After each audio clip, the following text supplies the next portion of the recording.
Today, 2026 has brought us into a pretty big roller coaster,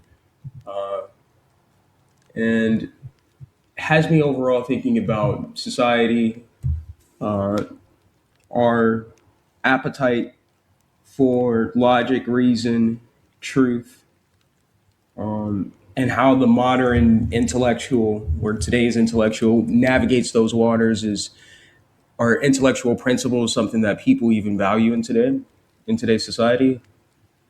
And personally, I think not. Yeah, and so here's the problem is there's such a large quantity of information that you can find honest people who believe basically every side of the equation. It's not I feel like a lot of people they're overly pessimistic where they think that, oh, well, the left is just trying to get you to believe XYZ because they want to destroy this, or the right, they're just pure racists. They want to destroy XYZ. Like everyone feels like that, like their perspective is so obviously correct that anyone who disagrees with it must be up to no good. Like everyone must Right. understand the clear and obvious truth, and anyone who disagrees is a bad faith actor who has some malicious intent. And that's just not the case. I mean, there may be some people who are playing games like that, but the very vast majority of people actually believe what they say, and they believe it sincerely. And the way our social media algorithms work, whatever you want to see, you can find. Absolutely. And in this type of environment, it becomes difficult to even agree on the base facts. And if you can't agree on facts, how are you going to agree on what to do about those facts, right? So I think that's a challenge of the modern era is, I remember like early on, some of the tech guys thought that once we had the internet created, everything would be great. Everyone would have all the information they need. And it's like, it's true, but you have all the information you don't need too. You got it. And then trying to filter that out is You got quite it. tough. Yeah, and the last thing I'll say in this matter is a friend of mine, a conservative friend of mine, he's basically pessimistic such that he thinks that everyone is just biased and there basically will never be any truth.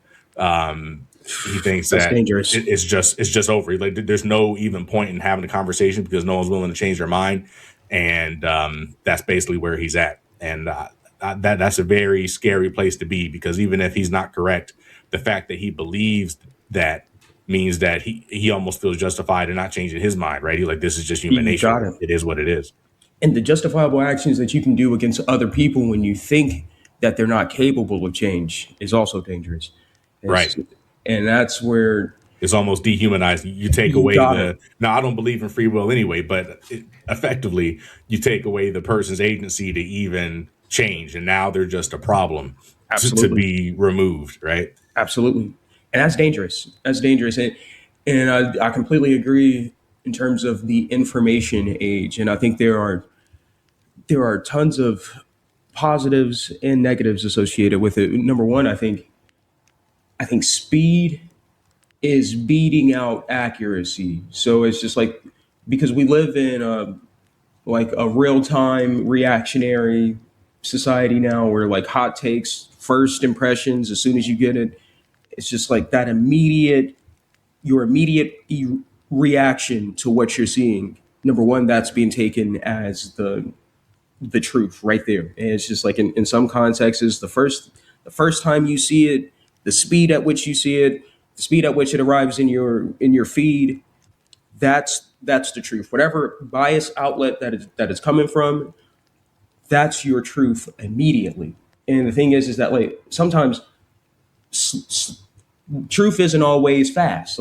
Sometimes it can be very slow. Sometimes in a slow And truth. that's why our court systems are backed up, and that's Right. why really that's really the heart of the immigration issue. Now people don't understand logistically. Again, they think about it in terms of sides, or the left is pro illegal immigration and the right is against illegal immigration. And I don't think that's really the case. I think the left is largely pro law and order process. Now people don't tend to think of it that way. They tend to think of Trump as the law and order guy, but Trump is more of the just get him out of here, you You know, got it. talk, have the right language. And to be clear, Obama deported more than Trump did, at least in his first You term. I'm got not it. sure. I'm not sure what it is in this term, but you know, Trump can basically say bad things. He can call them bad names, rapists and you know thieves. He can say bad things about them, and then the side based argument goes through. And honestly, I think a lot of politics is based on that. Like it's not based on um, principles or ideologies, is based on whose side are you on, and everyone's trying to figure out. And there's a growing pessimism that nobody's on your side, right? That no Right. matter who you look at, it's always going to be somebody elite. And I think that's where the populist movements on the right, the far right and the far left,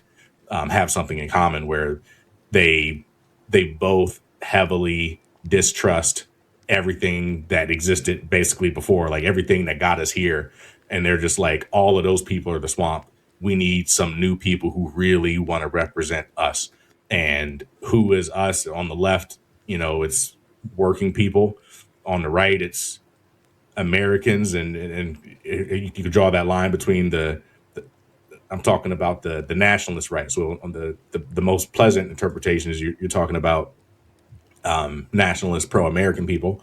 You could have Christian nationalists, which are looking at Christians in particular. You could have white nationalists, which are looking at white people in particular, right? So there's different levels of who's included in the us, especially on the right. But Absolutely. there's a strong desire to just try to figure out who was on our side, and if Trump has that language, then it'll feel like he's on your side. But in terms of, back to the point I was making earlier about law and order, we have rules, we have processes, but those processes require going to court, right? If we catch somebody, they have the ability to make their case, that they have the right paperwork, and if they don't, they have the ability to apply for asylum. This is not a new Asylum is not a new idea. This has been around since, I think our laws for asylum have been the same since like the 80s. It's not like a new scheme, and there's good reasons that we have the asylum laws we have, because you don't want to deport someone to their imminent death.